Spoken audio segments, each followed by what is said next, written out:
नमस्कार मैत्रिणींनो, मी वैष्णवी आणि आज आपण खूप सुंदर असे इयरिंग्स बघणार आहोत झुमकावाले. तर इथे बघू शकताय झुमकामध्ये देखील वेगळा पॅटर्न आलेला आहे. आणि आज आपण कोणताही पारिजातक वगैरे फूल बनवत नाहीये, म्हणजे त्या फुलांपासून झुमका बनवत नाहीये. तर आज खूप नवीन वेगळा युनिक असा पॅटर्न आज आपण घेऊन आलेलो आहोत. तर इथे तुम्हाला साहित्य दिसत आहे, हे वेगवेगळ्या कलरचे एवढे क्रिस्टलचे मणी घेऊन काय करणार आहोत आपण. तर आज आपण खूप सुंदर असं सदाफुलीचे फ्लावर्स बनवणार आहोत आणि त्यापासून इयरिंग्स बनवणार आहोत झुमकावाले. तर त्याच्यासाठी बघा साहित्य, येथे मी 8 mm चे ड्रॉप शेपचे पिंक कलरचे क्रिस्टलचे मणी घेतलेले आहेत. आणि हे क्रिस्टलचे मणी मी इथे 12 घेतलेले आहेत. एका कानातल्याला 6 वापरणार आहे आणि असे मिळून दोन्ही कानातल्याचे 12 घेतलेले आहेत. त्याच्यानंतर ना येथे 8 mm चे राऊंडवाले 2 क्रिस्टलचे मणी घेतलेले आहेत. झुमका घेतलेला आहे एक जोड, याच्यामध्ये व्हरायटी भरपूर आहेत. त्याच्यानंतर येथे हे 1 mm चे गोल्डनचे बीड्स घेतलेले आहेत. त्याच्यानंतर ना येथे हे 0 mm चे गोल्डनचे बीड्स घेतलेले आहेत. हे आहेत ते आपले झुमका जोडण्यासाठी आपले इयरिंग बेस आहे. तर इयरिंग बेसमध्ये वेजवाले देखील येतात, हे विदाऊट वेजचे घेतलेले आहेत मी. त्याच्यानंतर हे ड्रॉप शेपचे आपले मोती आहेत, 4 mm चे हे मोती आहेत. आणि हे क्रिस्टलचे आहेत ड्रॉप शेपचे, 8 mm चे आहेत. आणि हा राऊंडवाला देखील क्रिस्टलचा 8 mm चा आहे. आणि याच्यामध्ये मी पिंक कलरच घेतलेला आहे, कारण सदाफुलीचं जे फुलं असतं तर ते पिंक कलरचं असतं. त्याच्यामुळे 0.3 गेजचे रॅपिंगसाठी तार घेतलेले आहे, कटर घेतलेला आहे. आणि चला आता बनवायला सुरुवात करूया, कोणताही वेळ न वाया घालवता. तर इथे आपल्याला 0.3 गेजची तार घ्यायची आहे. याच्याऐवजी 30 गेजची वापरू शकतो, परंतु येथे मी 0.3 गेजची बऱ्याचदा वापरते. 30 गेजची फक्त नथ बनवण्यासाठी वापरते. तर इथे बघा, हा ड्रॉप शेपचा मी एक कुंदन टाकून मणी टाकून घेतलेला आहे. कुंदन नाही येतो, मणी आहे. त्याच्यानंतर येथे हे 1 mm चे गोल्डनचे मणी होते, तर हे 1 mm चे गोल्डनचे मणी टाकून घेते इथे बघा. त्याच्यानंतर आपल्याला तारेचे एकदम शेवटी घेऊन यायचं आहे हा ड्रॉप शेपचा मणी. त्याच्यानंतर वरून खाली अशी आपल्याला तार काढायची आहे आणि एकदम शेवटी नेऊन हे ओढायचं आहे. तर याच्या पद्धतीने ओढलेलं आहे. आणि हे जे टोक आहे हे वाकडं करायचं, म्हणजे याच्यातून मणी खाली येणार नाही. हे बघा, हे जर आपण असंच ठेवलं तर याच्यामधून मणी खाली येतो. त्याच्यामुळे आपल्याला हे असं वरच्या साईडला टक करायचं आहे, म्हणजे मणी खाली येणार नाही. त्याच्यानंतर सेम त्याच पद्धतीने आपल्याला दुसरे देखील क्रिस्टलचे मणी ओवून घ्यायचे आहेत. तर हे बघा, अशा पद्धतीने मी ओवून घेते.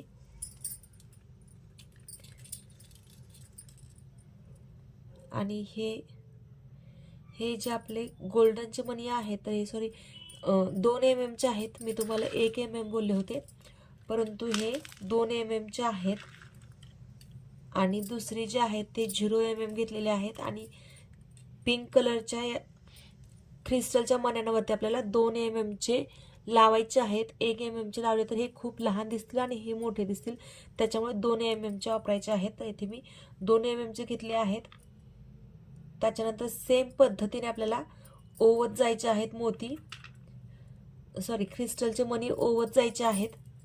हे बघा, आत्तापर्यंत मी 3 ओवून घेतलेले आहेत. तर आपल्याला हे 6 ओवून घ्यायचे आहेत. आणखी 3 आपण सेम हीच पद्धत वापरून ओवून घेणार आहोत. तर हे बघा, अशा पद्धतीने ओवून घेऊया.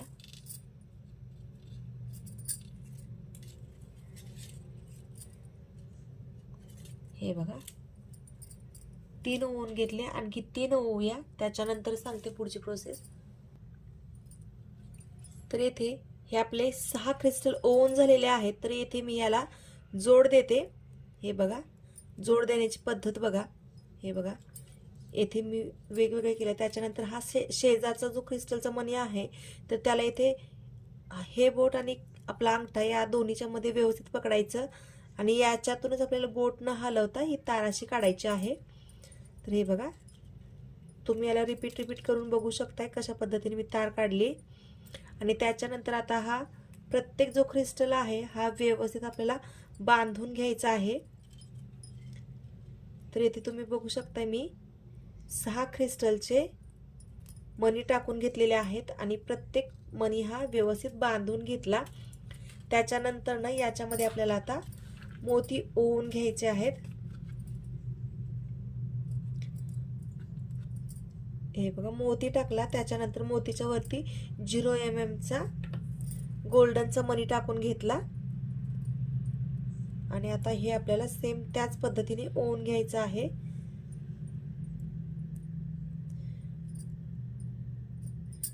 जसे आपण क्रिस्टलचे मणी ओवले होते तर त्याच पद्धतीने आपल्याला हे ओवून घ्यायचं आहे. हे बघा, अशा पद्धतीने टाकून घेतले. आणि आता आपल्याला हे मोती जे आहेत तर हे मोती देखील आपल्याला 6 मोती ओवून घ्यायचे आहेत. त्याच्यावरती 0 mm चे गोल्डनचे मणी टाकायचे आहेत आणि 4 mm चा मोती. जसं आपण क्रिस्टलचे मणी ओवून घेतले तर तशाच पद्धतीने आपल्याला मोती ओवून घ्यायचा आहे. मोती टाकायचा, त्याच्यानंतर ना 0 mm चा मणी टाकायचा आणि तार आपल्याला मोतीच्या वरून खाली काढून घ्यायची. तर अशाच पद्धतीने मी 2 मोती ओवून घेतले. तर आणखी मोती ओवून घेते. 6 मोती ओवूया असेच. हे बघा, आता या ठिकाणी हे 6 मोती ओवून घेतले. त्याच्यानंतर ना हा 8 mm चा जो मणी आहे तर तो मोठा होतोय, त्याच्यामुळे मी 4 mm चा एक क्रिस्टलचा मणी घेतलेला आहे आणि तो याच्यामध्ये टाकून घेते. असा बरोबर मध्यभागी टाकते आणि 3 जे फ्लावर आहेत तर त्याच्यामधून काढते आणि हे दोन्ही मोती जॉईंट करून घेते.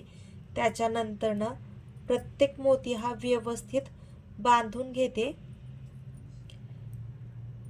याच्यामध्ये 8 mm चा जर क्रिस्टलचा मणी टाकला तर तो खूप मोठा दिसतोय, त्याच्यामुळे इथे मी 4 mm चा क्रिस्टलचा मणी टाकून घेते. आणि आता आपण हे दोन्ही जे मणी आहेत तर हे एकमेकांमध्ये व्यवस्थित बांधून घेऊया. हे बघा, अशा पद्धतीने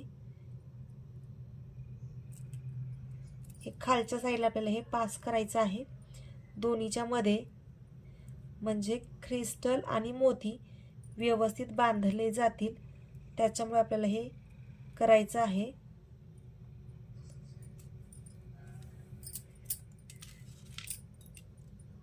आणि व्यवस्थित हे करायचं आहे. थोडंसं फिनिशिंग मध्ये येईल या पद्धतीनेच करायचं आहे.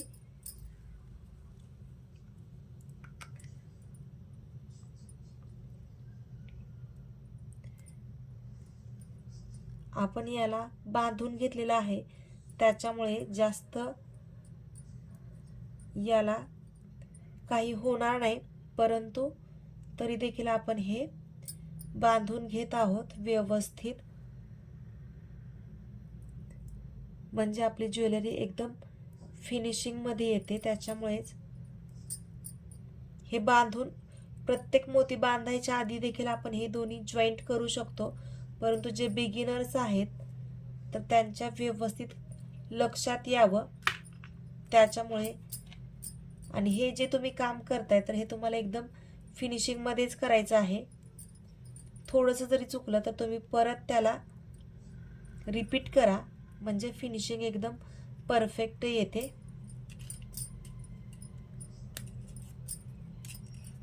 तर हे बघा, अशा पद्धतीने याला मी व्यवस्थित, किंवा तुम्ही हे असं देखील करू शकता, झिगझॅग झिगझॅगने देखील एकदम फिटिंग व्यवस्थित येते. फक्त तार कुठे दिसत नाही याची काळजी घ्यायची आहे. जर तार दिसली कुठे तर त्याचं फिनिशिंग जातं, त्याच्यामुळे तेवढी काळजी नक्की घ्या, तार कुठेही दिसू देऊ नका. आणि आता सगळं फिटिंग करून झाल्यानंतर आपल्याला जे 0 mm चे गोल्डनचे मणी होते तर ते ओवून घ्यायचे आहे याच्यामध्ये, आणि ते याच्या साईडने आपल्याला राऊंड करून घ्यायचा आहे याचा. तर याच्यामध्ये बघा, आपल्याला हे देखील 7च टाकून घ्यायचे आहेत आणि हे याचा आपल्याला एक राऊंड बनवून घ्यायचा आहे।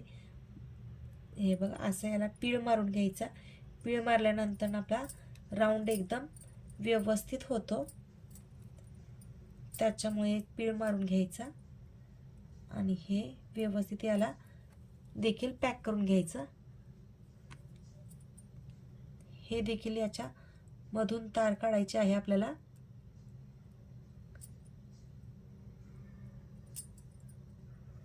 अशा पद्धतीने आणि जी 0.3 गेजची तार आहे तर ती सुरुवातीलाच आपल्याला घेताना भरपूर मोठी अशी लांब घ्यायची आहे, साधारणतः 50 सेंटीमीटर एवढी घ्यायची आहे। ती जर तार सुरुवातीला 0.3 गेजची जर तुम्ही व्यवस्थित नाही घेतली तर नंतर तार कमी पडेल आणि नंतर जॉईंट करायचं म्हटलं की त्याचे तुकडे खूप होणार आणि टोचणार ती, त्याच्यामुळे। तर हे बघा, हे आपलं फ्लावर छान असं तयार झालेलं आहे, तुम्ही बघू शकताय। एकदम फिनिशिंग मध्ये अतिशय सुंदर हे फ्लावर दिसत आहे। तर लगेच आपण आता तार शिल्लक आहे याची, तर याला आपण जॉईंट करून घेऊया। हा जो आपला बेस आहे तर तो येथे तुम्ही बघा व्यवस्थित मी ठेवून घेते आणि व्यवस्थित ठेवल्यानंतर ना आपण याला फिटिंग करणार आहोत। बरोबर मध्यभागी ठेवली आणि फक्त क्रिस्टलच्या मण्यांमधून मी काढत आहे, तुम्ही मोत्यांमधून काढली तरी चालेल। जे बिगिनर्स आहेत तर त्यांनी व्यवस्थित मोतींमधून देखील काढा, म्हणजे त्यांचं देखील फिनिशिंग एकदम परफेक्ट येईल।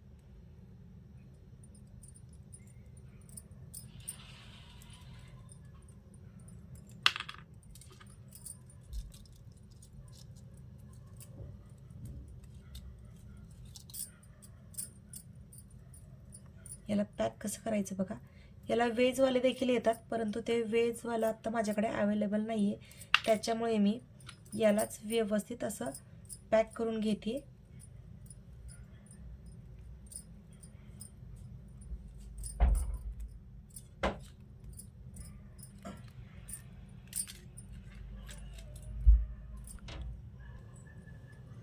हे कानातला बेस व्यवस्थित एकदम परफेक्ट पॅक करून घेतलेला आहे, बघू शकते अजिबात हा हालत नाहीये। आणि त्याच्यानंतर लगेच आपण इथे झुमका अटॅच करणार आहोत। आपण जम्प रिंगचा देखील यूज करू शकतो, परंतु मी इथे डायरेक्ट तारेमध्ये पॅक करत आहे झुमका। तारेमध्ये पॅक करताना देखील एकदम फिनिशिंगमध्ये पॅक करायचा आहे याला। बरोबर आपल्याला दोन्ही क्रिस्टलच्या मध्ये घ्यायचं आहे आणि मग आपल्याला हा झुमका पॅक करायचा आहे। आणि झुमका पॅक करताना व्यवस्थित तो हलला पाहिजे, या पद्धतीने पॅक करायचा आहे। झुमका हलल्यानंतर ना छान वाटतो, त्याच्यामुळे आपल्याला ते त्या पद्धतीने पॅक करायचं आहे। आणि ही तार एकदम वरती काढायची आहे आणि त्याच्यानंतरच कट करायची आहे। तर हे बघा एकदम वरती तार काढली आणि एकदम व्यवस्थित याला कट केलं। हे बघा, आता तुम्ही बघू शकता याचं फिनिशिंग आणि आपला झुमका देखील बघू शकताय। सेम याच पद्धतीने आपण आता दुसरा झुमका तयार करणार आहोत। तर चला आणखी दुसरा झुमका आपण तयार करूया। आणि येथे हे आपले फायनली कानातले तयार झालेले आहेत, तर तुम्ही बघू शकताय खूपच सुंदर दिसत आहे। याचं फिनिशिंग तुम्ही बघू शकताय एकदम परफेक्ट आहे। तर कसं वाटलं नक्की सांगा आणि व्हिडिओ आवडला तर लाईक करा, शेअर करा, सबस्क्राईब करा आणि बेल आयकॉन दाबायला विसरू नका। बाय बाय, धन्यवाद।